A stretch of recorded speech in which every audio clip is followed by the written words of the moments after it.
Good morning, students. In our previous session, we have started with the second chapter of Unit 3, that is oligopoly, and in which we had discussed meaning and features of oligopoly. So now we are starting with the emergence of oligopoly. Yes, the factors which are responsible for the emergence of oligopolistic market are: the first is economies of large scale production. Yes, when the market is small, when there are only few firms in the market and there are large number of buyers in the market, at that time firm can afford to produce at a large scale because there are only few firms and large number of buyers exist in the market. So firm can get the advantage of the large scale production in oligopoly. The second is absolute cost advantage. Yes, sometimes small number of firms enjoys absolute cost advantage over other firms. These firms can operate at a price which is too low from the point of view of the other firms because these firms do not allow them to recover their cost.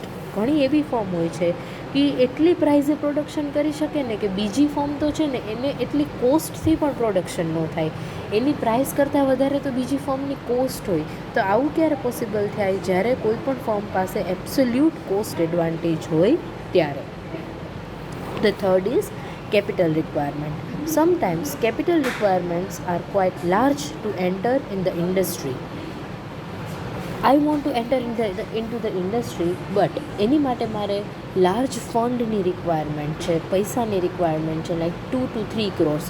તો આ money invest કરવા માટે મારી પાસે money જ ન હોય તો હું કેવી રીતે એન્ટર થાઉં? And that is Y there are only few firms in the oligopoly because capital requirement is too large and everyone cannot afford it.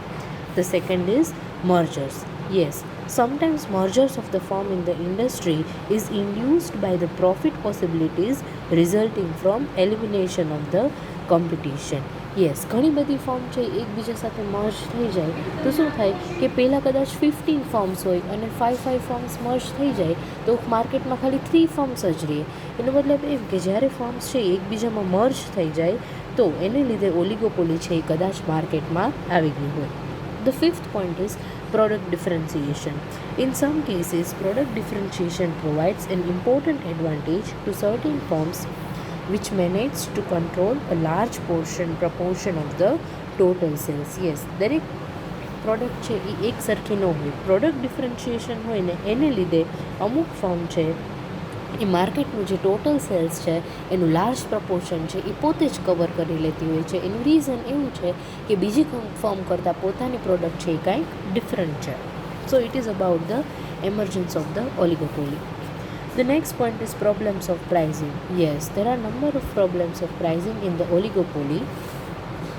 So, the price and output under oligopoly are indeterminate for the number of reasons, in which the first reason is interdependence of firm. આપણે પહેલાં જ meaning features of oligopoly study કર્યા, એમાં જોઈ લીધું કે ઓલિગોપોલી છે એમાં there are only few firms. સો શું થશે કે એક ફર્મના પ્રાઇસ અને આઉટપુટમાં ચેન્જ આવી શકે તો બીજી ફર્મની પ્રાઇસ અને આઉટપુટમાં કેવો ચેન્જ આવશે ને એ તમે ક્યારેય ડિટરમાઇન નથી કરી શકતા.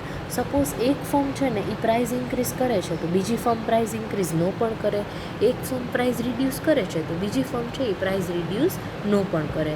સો આ ઇન્ટરડિપેન્ડ. અને બીજું શું થશે આમાં ઓલિગોપોલીમાં કે there are only few firms in the market and no firm under oligopoly knows the nature of its demand pool. Suppose મેં તમને હમણાં જ કીધું ને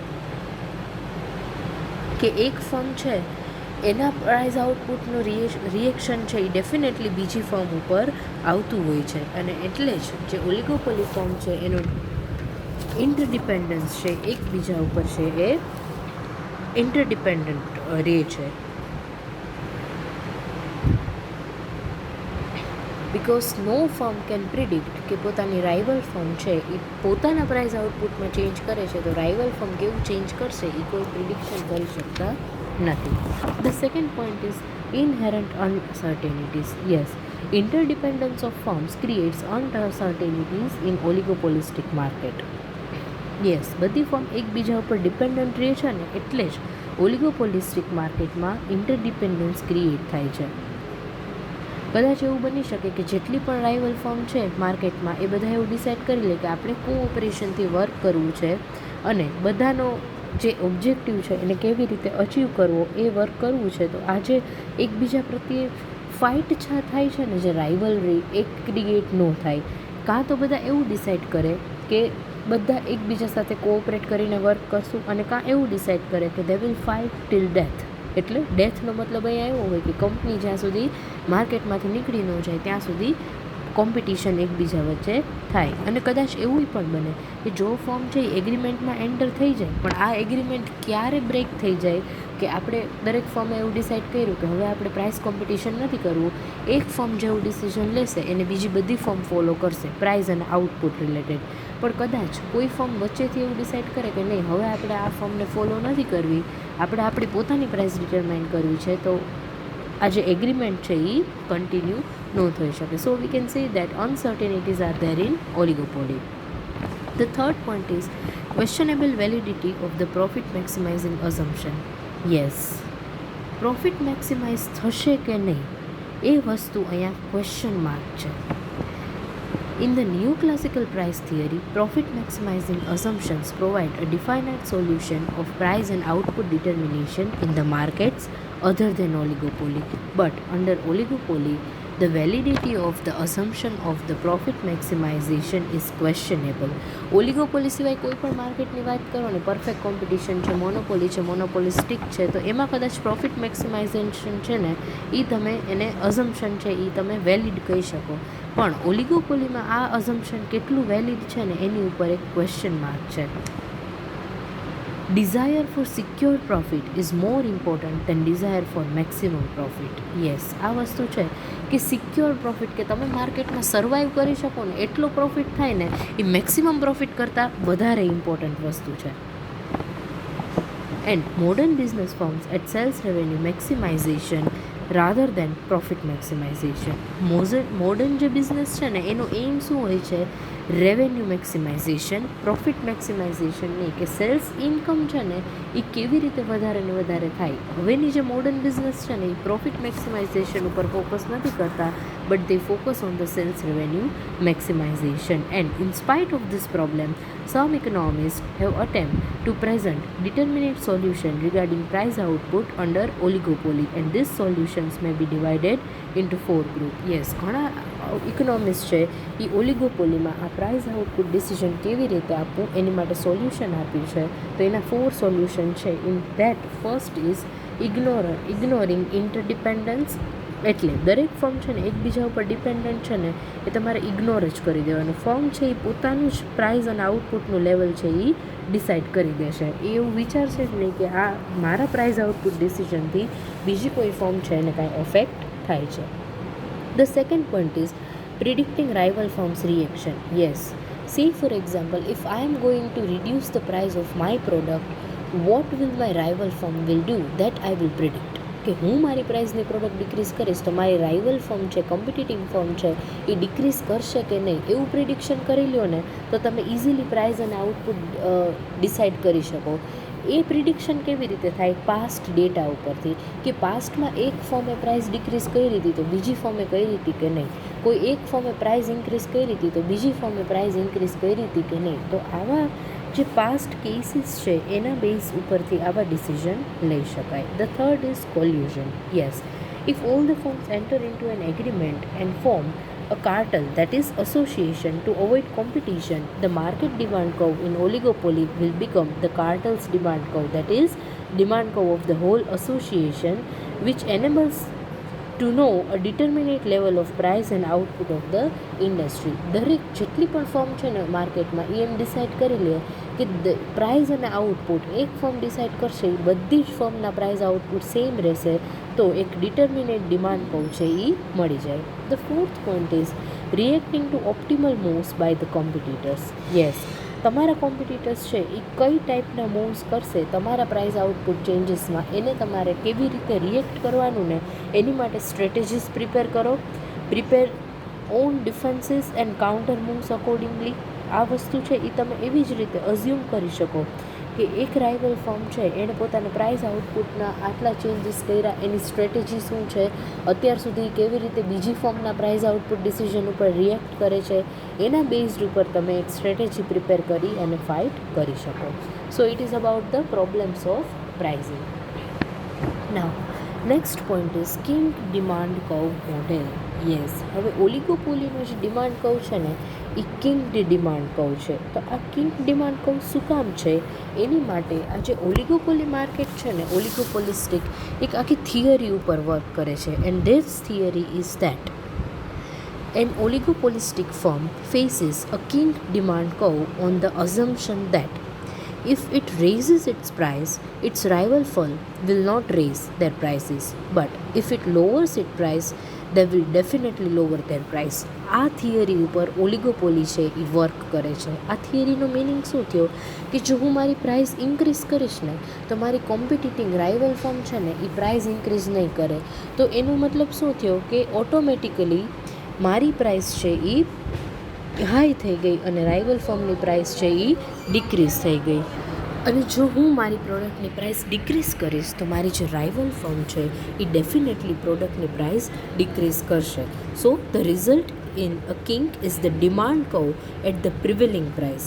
At prices higher than the prevailing one, demand curve will be more elastic. એટલે જો prevailing price એટલે માર્કેટમાં સપોઝ 100 રૂપીસ છે અને અત્યારે એની પ્રાઇસ છે 150 છે, તો ડિમાન્ડ કર્વ શું થશે, મોર ઇલાસ્ટિક. અને જો પ્રાઇઝીસ છે if it is lower than the prevailing one એટલે માર્કેટમાં જે પ્રાઇસ છે એના કરતાં ઓછી પ્રાઇઝીસ છે તો ડિમાન્ડ કર્વ છે એ લેસ ઇલાસ્ટિક હશે.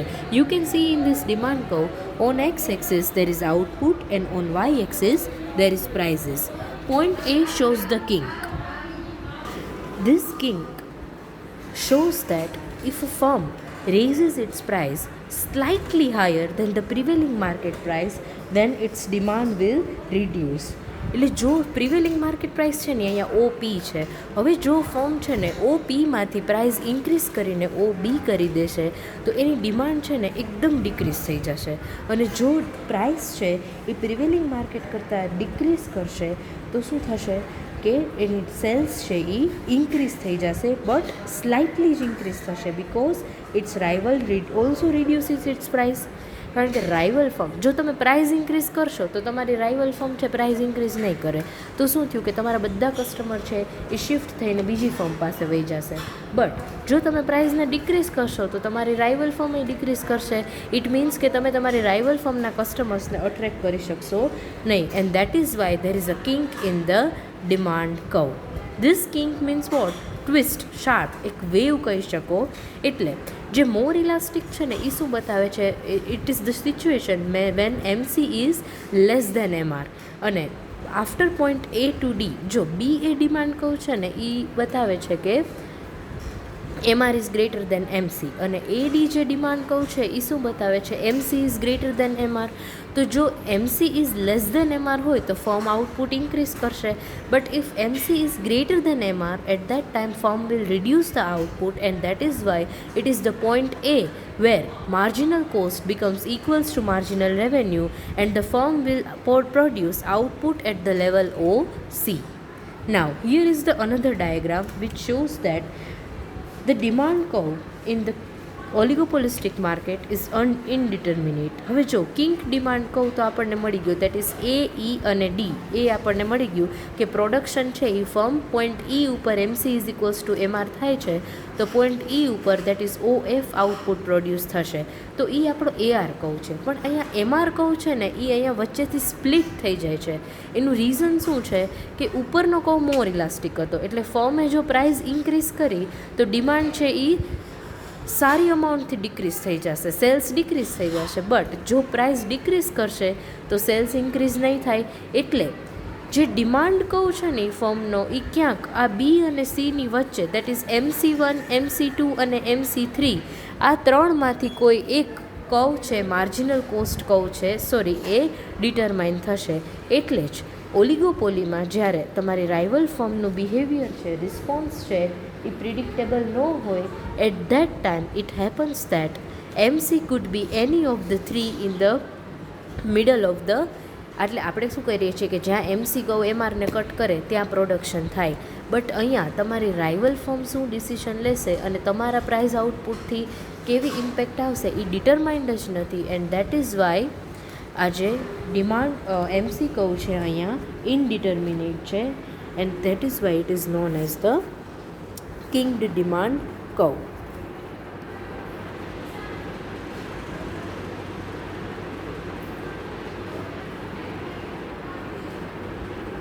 એટલે અહીંયા શું થશે કે પ્રાઇસ છે ને, આને પ્રાઇસ રિજિડિટી કહી શકીએ આપણે, કે price does not change in spite of the shift in the MC કહું. જો પ્રાઇસ છે ને એ સેમ જ છે. એમસી માર્જિનલ કોસ્ટમાં ગમે તેટલો ચેન્જ આવશે ને, price will remain here same here. So it is about the kinked demand curve in the oligopolistic market. So now we are done with this unit as well as the syllabus. I hope you get all the things. Thank you very much. See you all in the next semester.